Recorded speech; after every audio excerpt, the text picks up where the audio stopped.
Okay, thank you for inviting me here. I'm over the moon, the lining up with these wonderful ladies. Excuse my English. If you don't understand me, it's my English. Okay, my name is Zakta Batur. I'm Mongolian, and I have 3 wonderful kids, and my husband is here with me, and he supported me all the way, all the time, and tomorrow, Saturday. Don't be rushing. Yeah, Saturday he's gonna support me. And I built community. My husband and me, we built community. 10 years ago, we founded nomadic hiking club. We started hiking, but now we're all the runners. We're ultra runners. And this club is not like a runners club. We get together and build community. Then we started running. Now we all people are ultra runners, and it's just like a kind of my baby club, and I'm here for represent my club and my country.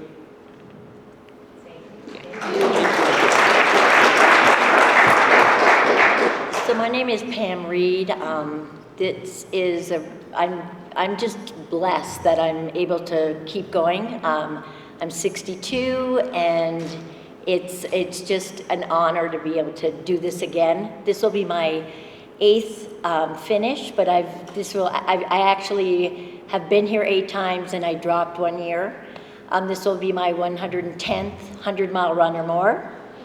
And it was interesting you were saying about the first runner. When I did my first 100-mile run was Wasatch in 1992, and there were 3 women.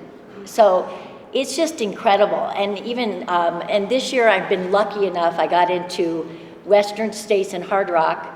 So I don't know if you guys know of Luis Escobar, but I was on a podcast with him, and this was like in January, and he goes, why don't, I told him I got in, and, he knows that I've done Badwater quite a bit, and he goes, you know what, you've got to do all 3. So I signed up for that, and I got in for that, so I'm doing all 3, and it's all about recovery. So I'm really excited, and thanks for coming, and good luck to everybody, and she's amazing. This is a quick story. So I was at Kona. I was going to tell it. I'll let her tell it. But yeah, I saw Heather in Kona this year. Thanks. Oh my goodness. Hi, I'm Heather Jackson. Just to finish what Pam was about to share, I feel like everything has come full circle because I literally found myself next to Pam the day after Kona this last October. I knew then that it was probably my last Kona. I'm coming from an Ironman triathlon background.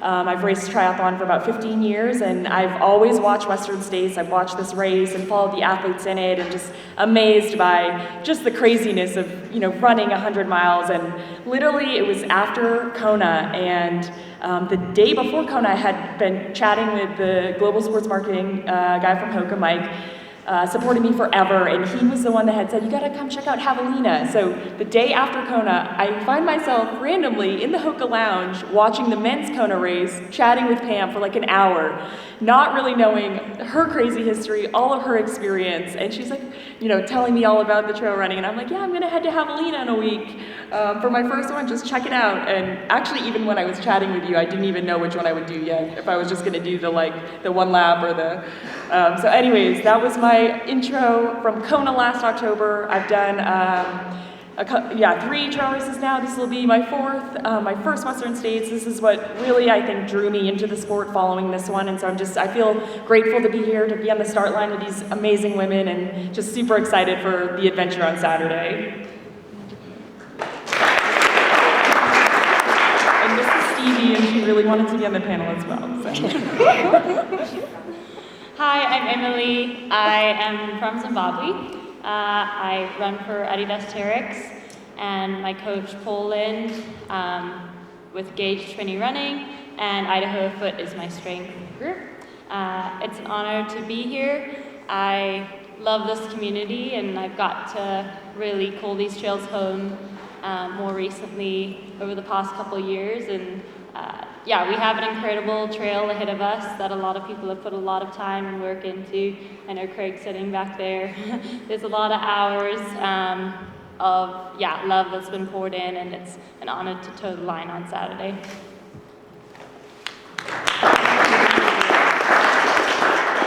Hi everyone. Well, first off, Gina and Mary, thank you so much for having me. My name is Stephanie Flippin. I'm coming here from Evergreen, Colorado. I actually never thought that I would be running far. I started consistently running as an adult. I was 22 years old. I was just trying to get through medical school. I started running after really long hours in the anatomy lab. At that time, it was just a hobby and, like I said, a stress reliever. I met my now husband while we were in medical school. And I like to tell this story because he's sitting here in the audience, but we were just friends, and we were in the same study groups together. But I remember he had texted me and was like, "Hey, do you want to come run with me and stay with me for my longest long run ever?" And I was like, "Yeah, sure. How far are we going?" And it's ironic because he has finished Tahoe 200, and at the time he was like, "We're gonna go 7 miles." But anyways, he's the one that really got me into the sport. I thought I was just gonna be one and done with my first 100-miler back in 2015, but here we are about 9 or 10 100-milers later. Nothing compared to Pam, but I also do have a funny kind of Pam story. We had ran Bighorn 100 back in 2019, and we were at dinner, and Pam, you came up to us and you were like, "Did you guys finish?" And we were like, "Yeah," and you're like, "Good job, that race is really hard." But anyways, I proudly run for Lululemon. I'm a coach. I have 2 wonderful athletes in the race this coming weekend. I'm very excited to be supporting them and my teammates. I'm just really, really grateful to be here.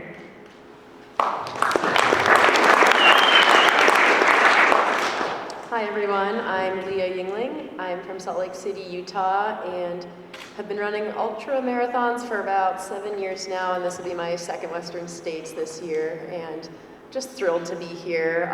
Also partner with Lululemon, who is just doing amazing thing for women in trail and ultra running right now. It's a really exciting time to be a woman in ultra running. I think we're seeing the most competitive fields we've ever seen, and just women of all paces engaging in the sport. Something I've started to be involved with in the last couple years have been the media side of the sport. So how do we get more attention on women in the sport? Every time I sign up for a race, the first thing I do on Ultra Sign Up is I sort by females and see what the percentage is of females participating in that race. And more often than not, it's about 20% to the men, that's 80%. So really excited to try to push the needle forward and get more women involved in the sport, get more women in front of the media, get more women talked about on live streams, get some split screens in live media coverage, just to showcase what all the incredible women out there are doing, and just thrilled to be a part of all these incredible women on the panel today. And yeah, I think Trail Sisters is amazing, and one of the first organizations I heard of when I got into ultra running.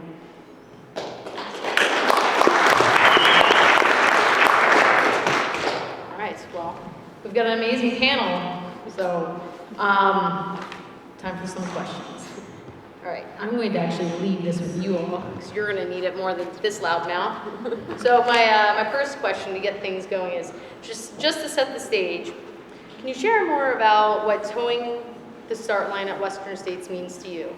And if, for instance, we were to time travel to Monday, what would you want to be able to say about the experience you had this weekend? And so just kind of throw it out to everybody, and then we pick on some folks, but I'll just put it out. I guess I'll go first. So I ran Western States for the first time last year and had a pretty textbook perfect day. And I keep saying it's really going to be hard this year to compare myself this year to my past self from last year. But I think a great day for me out there will be just like celebrating the trajectory of the course over this last year. So the Western States course has been just completely destroyed in sections from the winter, the fires, and I just think being able to step foot and go 100 miles on Saturday is going to be a celebration in itself of all the work that the volunteers, race director Craig has put in on the course. So for me, I think finishing is the greatest celebration that there is, and I think on Monday, I keep saying I'm just kind of ready for the race to be over, but part of me also just wants to really celebrate every step out there. It's all right if I pick on you for a hot second, Stephanie. Of course. So I know that unfortunately you have a little injury going on, so you won't be joining us on a Saturday. But I was wondering maybe if you could share a little bit with us from both doctor side of things and also as an athlete, you know, how to make that call or the decision, kind of what you went through in the process. So anything you'd like to share with us, I'd love to hear. Yeah, well, first off, like I'm just so grateful to be here, especially since I'm unfortunately unable to toe the start line on Saturday. Like I shared with all my friends and family, all my athletes, like it was like such a sad decision, probably the saddest decision I've ever had to make. But truthfully, it wasn't a difficult one. And the reason for that is because I was coming off of ephemeral stress reaction in the winter when Craig so graciously offered me a spot into this race. I knew the timeline was going to be really tight to come back from that significant injury. But when Craig offered me this spot, I saw an opportunity to believe in myself and to like go all in on betting on myself in order to try to get myself back into fitness, back into health, to be able to line up. Like to answer your question, Gina, I brought myself to training camp, still feeling optimistic, but it became very clear when I was out on the course that with a course with 23,000 feet of descending, my body just was saying no to the biomechanically demanding terrain. I had all the signs of like a compensatory injury that was probably going, like not probably, 100% was going to pop up throughout the course of the race if I had lined up. And as a physician and a coach to many, many wonderful athletes, I just knew that I had to make the smart decision and set a good example in the sport. So many times, like we tell ourselves, like, you know, you can get through this, just line up, like just grit through it. But for me, like, I just wanted to stop that injury pattern, and I wanted to be able to line up at 100% and not continue to sacrifice like season after season. And just setting that example for, like I said, like it's such a relatable topic. I mean, everyone that's sitting up here, we've all had to make tough decisions like this. But I think it's really important to always be looking long term. And we always have a choice. And I feel like I really showed up for myself by betting on myself to try as hard as I could to get to the start line. And sometimes it just doesn't work out, and that's okay. It was a great life lesson for me, and I'm really, really excited to be here to support all my teammates, all the women lining up, all the athletes that I have in the race. And yeah, that's how I came to that decision. Like I said, very, very sad decision, but honestly, just not a hard one because I care too much about the long term. Thanks so much for sharing that with us. Yeah. I don't know if anybody else wants to jump on that first question. If not, we'll roll to the next one. I can just say the thing I'm going to do on Monday is recover, and I'm going back to Scottsdale, and I get to get a massage, and so I'm just going to see how fast I can turn this thing around. You got a busy year. Yeah. Oh, God.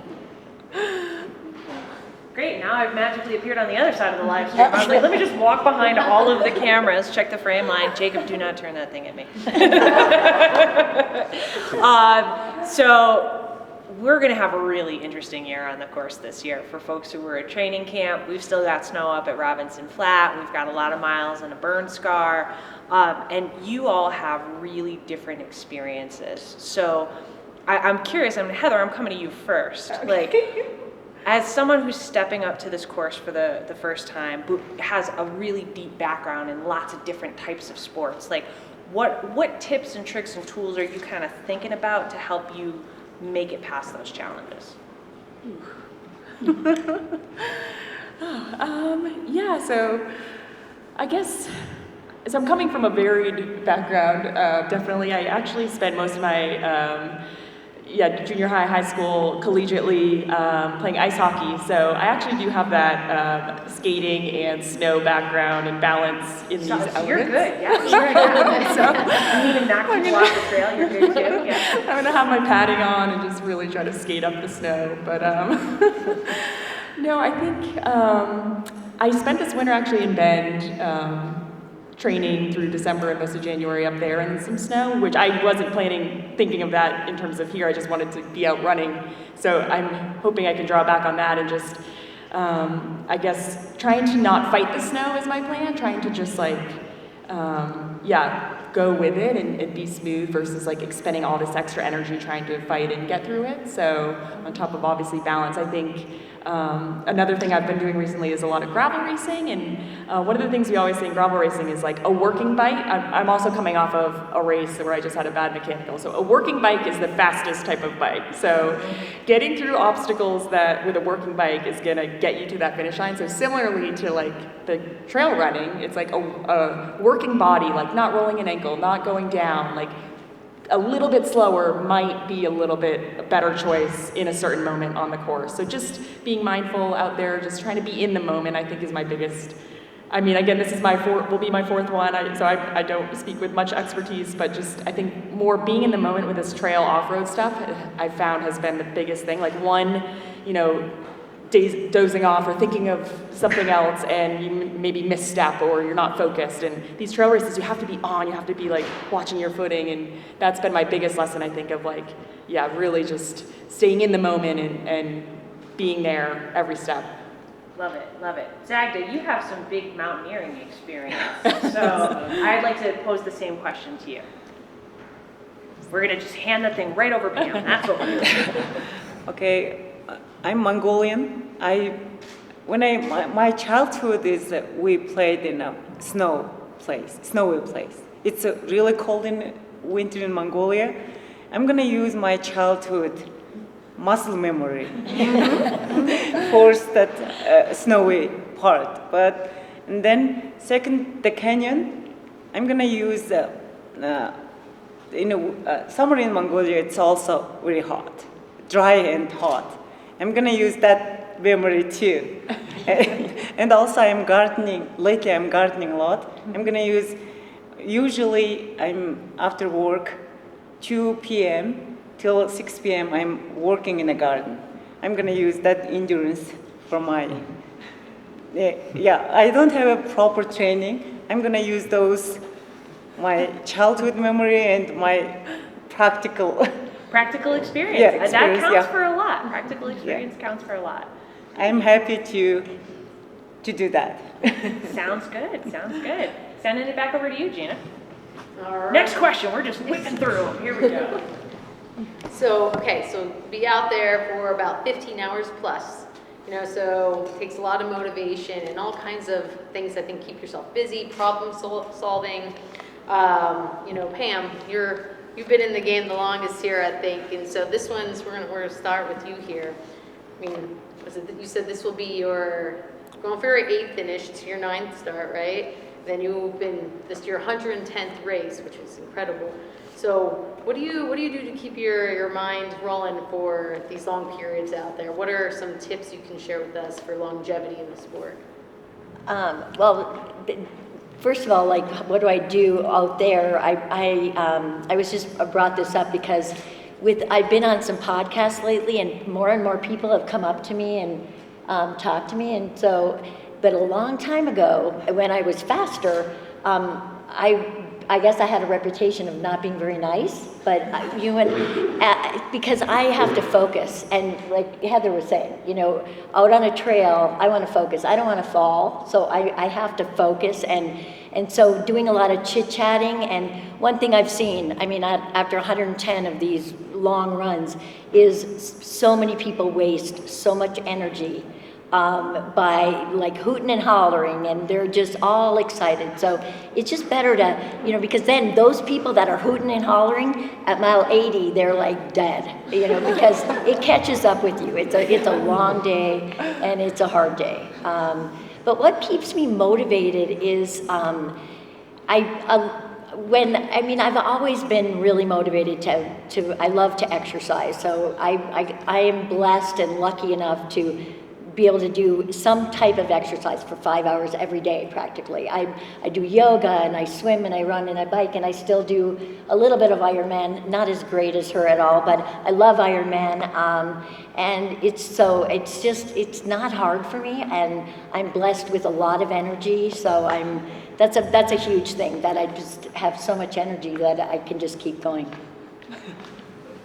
Say, are there any other of the veterans coming back? What tips you give to anybody else? So Emily, maybe give some thoughts. You're coming back again, so what do you do to keep yourself busy that whole time you're out there? Yeah, the excitement out there of the runners that do chat is very helpful. And Katie wouldn't be happy with you. But yeah, the magic of the race and just the excitement that you feel even from the start line, I think carries us through a lot of the race that probably we don't even realize, and suddenly we look at a watch and you're 6 or 7 or 8 hours in, you're like, whoa, okay, it's already like halfway, you're already on your way for sure. And then focusing on the little things, like the things you have to do to make sure you're looking after yourself, your body, your mind, your spirit too, making sure you can control the controllables, and deal with the uncontrollables or things or issues that come up. I think that really takes you a moment to focus and take you out of the realization that you've been doing something for a long amount of time. Very cool. For me, it's math. I have to do math problems. Before I try to figure out where am I at and what's going on, and then before I know, I'm like, oh. Math while you're running. Well, not well. That's why it takes so long. It's great. It's great for crushing the time, but I'll toss it back to you for the next question. No, it's great. I also just want to all due respect with Emily. It's just like, oh yeah, 8 hours you're halfway Yeah, I know. through. I caught that. Yeah. Okay, so we teased this a little bit at the jump, and Leah, just heads up, I'm coming to you. I crunched the numbers. I was curious. So Western States last year had a 22% female finish rate. I was curious to see how that grokked with other majors. So Lego was at 18% last year, and Vermont was at 26%.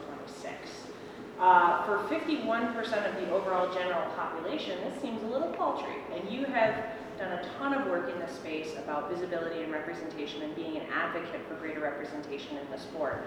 I'd love to know your thoughts and perspective on how we can achieve greater gender representation in the sport, and what your thoughts in general are on this. Yeah, I actually think the longer a race gets, we often see the female participation drop off. And I think there's a number of reasons there. One of the ones that comes to my mind is, women are maternal figures. A lot of women participating in ultramarathons are mothers, amongst many other roles in their lives.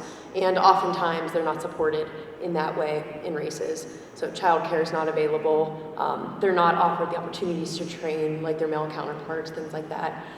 2 examples that come to mind of race directors who are putting in a ton of work in this space to really increase the participation of women in the sport is Luke Nelson with the Scout Mountain Ultras, which is in very recent memory because it was just a couple weeks ago.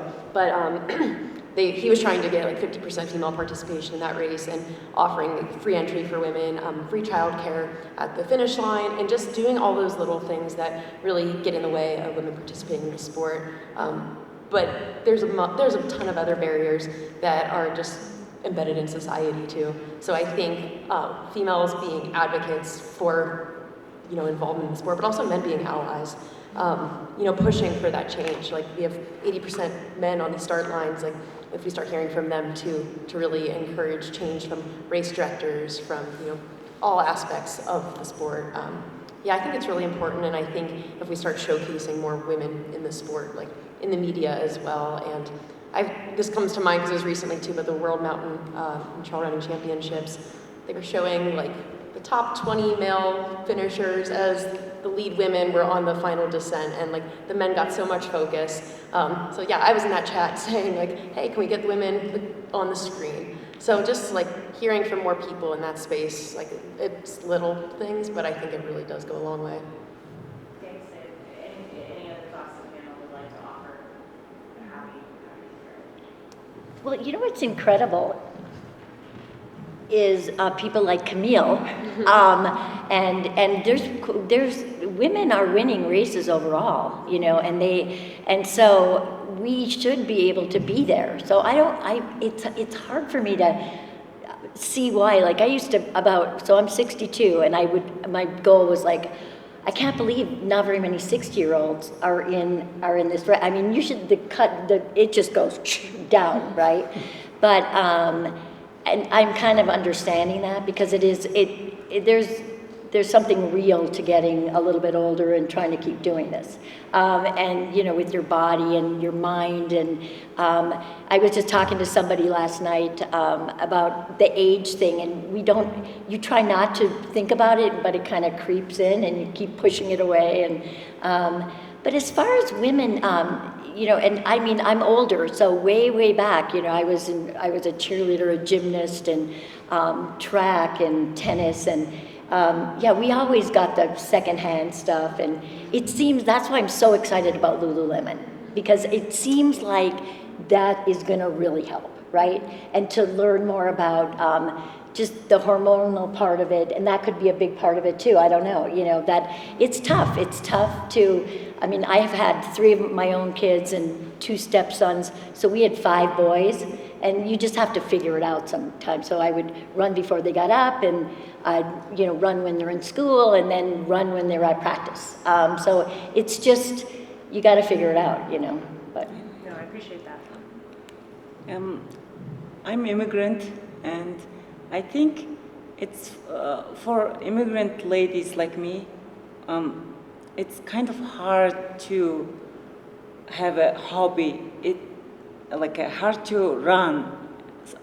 First 10 years, we just worked, and 16 hours or 18 hours, we worked, and we don't have time with my children, and that means I can't run.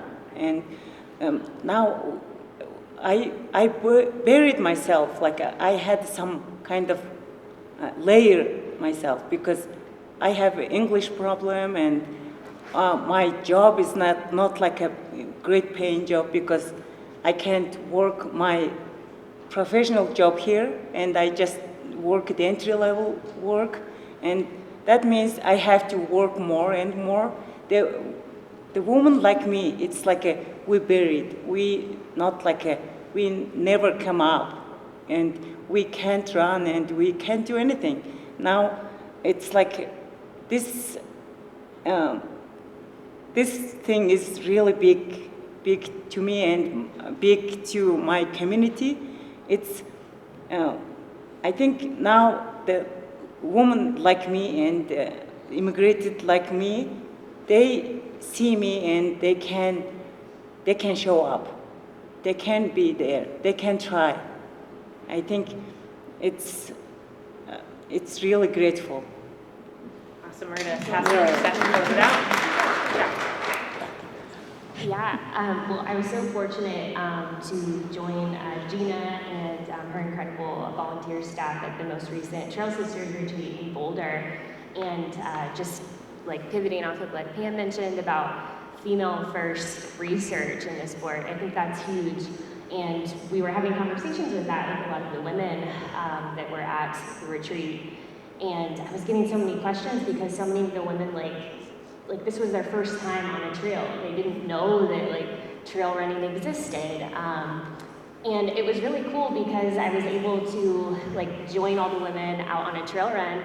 And for a lot of them, it was just a hike, and that's totally fine. And we had really, really awesome conversations about like your pace doesn't matter at all. Like all of you women are lining up on this start line, and you're all going on unique journeys, but you're all following in each other's footsteps. And I think that's really neat.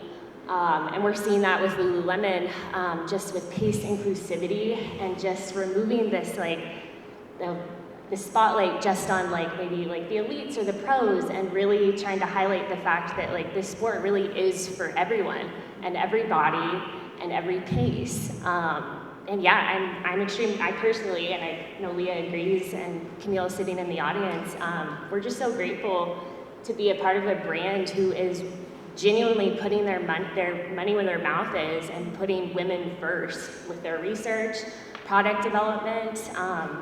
I think someone had mentioned something about having to kind of put together gear.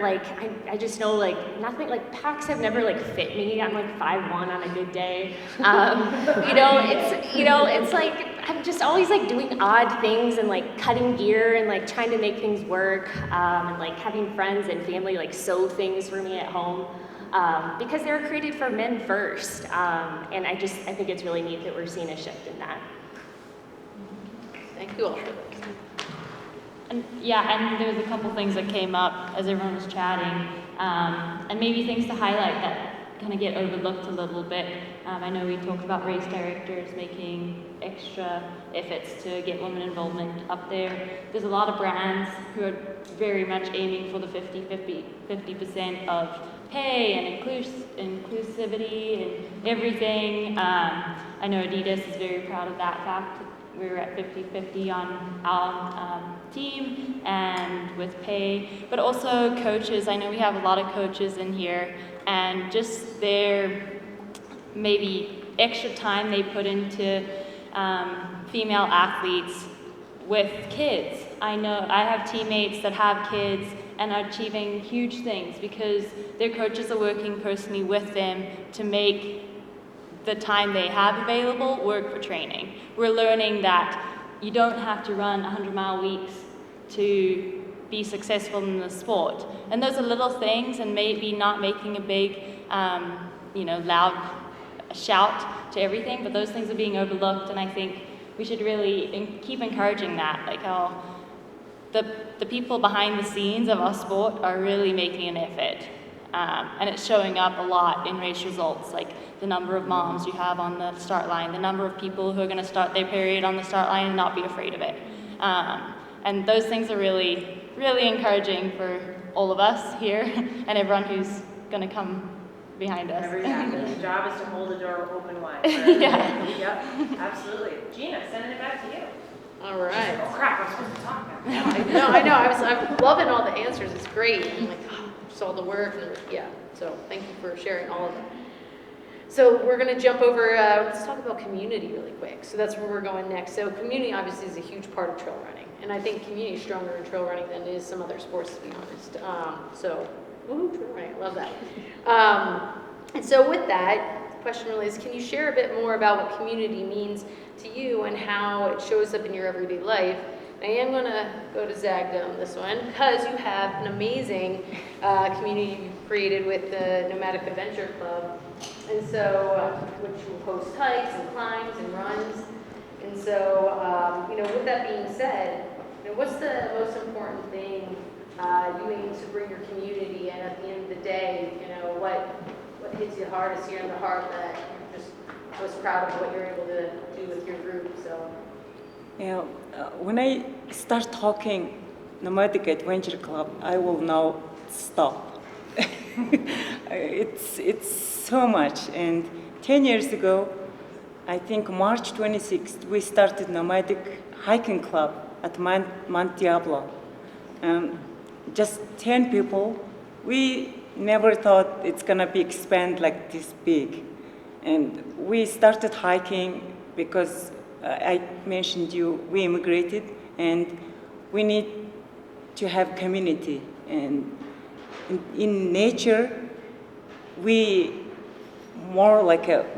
became more closer because we talk and laugh a lot, and we share everything, and even water and everything. Then we started hiking, and then we started climbing mountains and Mount Shasta, Mount Whitney, and lots of 14ers. And then 4 years ago, I find out on the top of Mount Whitney, I find out there is a ultramarathon called Badwater.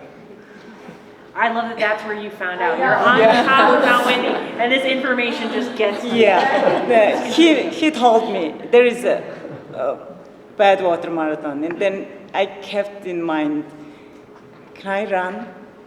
Even if, can I walk? And that started, and then, well, I started running. I was runner before, but not like this runner. And then I started running, and I signed up the 50K, and I shared it with my nomadic adventure club people.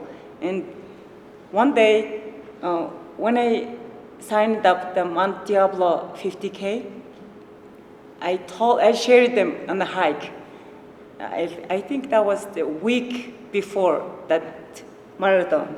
I shared it with my ladies, mostly ladies, just 2 boys. And then I shared them, and all of a sudden, they all signed up. Their first marathon is the ultra marathon, 50K. Each of them, they never run. They hike a lot, but they never run. And then they experienced it, and they crossed the finish line, and they loved it. Since then, we became runners. And now, see, the whole community is, the last week we had we volunteered the Broken Arrow Sky Race. We worked in the Siberia aid station, which is the summit aid station. We were so happy to get back in this sport. And we love ultra running, and now our community is like getting more closer and expanding bigger, but we're sharing everything together. It's, I think they're taking off their layers, and now they keep showing up. I hope someday in the Western states, the elite or the first runners will be the nomadic runners. I'll keep working that. Thank you. All right, how are we doing on time, Gina? I think we got... We're right about 6 o'clock right now. All right, so want to do one fun one and then wrap it up? What do we think? That sounds good. All right, cool. So, we've been talking about a lot of heavy stuff. We're now going to talk about one of everybody's favorite things, food. Okay. If you could have one food, and it doesn't matter if it's something you normally eat at an aid station, but if you could have one food be magically at, let's say, the Michigan Bluff aid station, what would you want? I'm going to start with Leah, and we're going to work our way down. I was on a really hot run recently, and all I wanted in this moment, and I've never even had this in my life, was like a slushie that was like frozen watermelon, cucumber, and basil, and it sounded so, it's in lime. So then I went home and I was like, I need this at Western States, so I bought this like portable blender, and we're not going to do this at aid stations, but it was a really lofty idea at the time. But yeah, that sounds amazing. I love Scott for listening to me in the blender.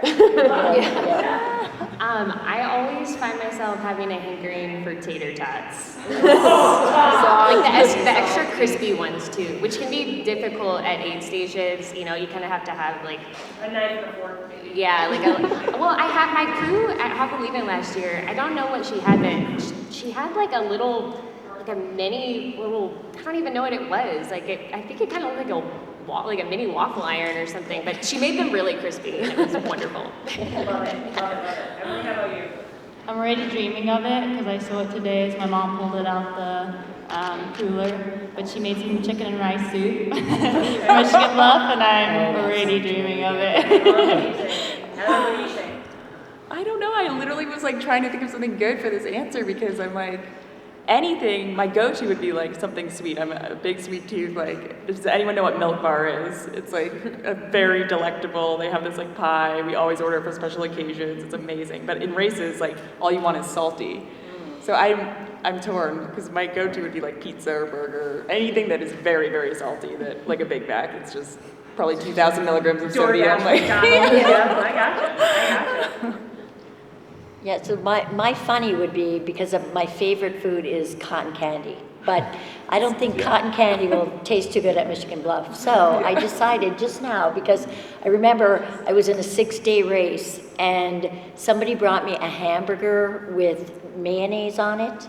So that's what I'm gonna have. I know my crew already prepared for it, and it's gonna be beef and rice soup. Love it, love it. Good mix of salty and sweet. Yeah.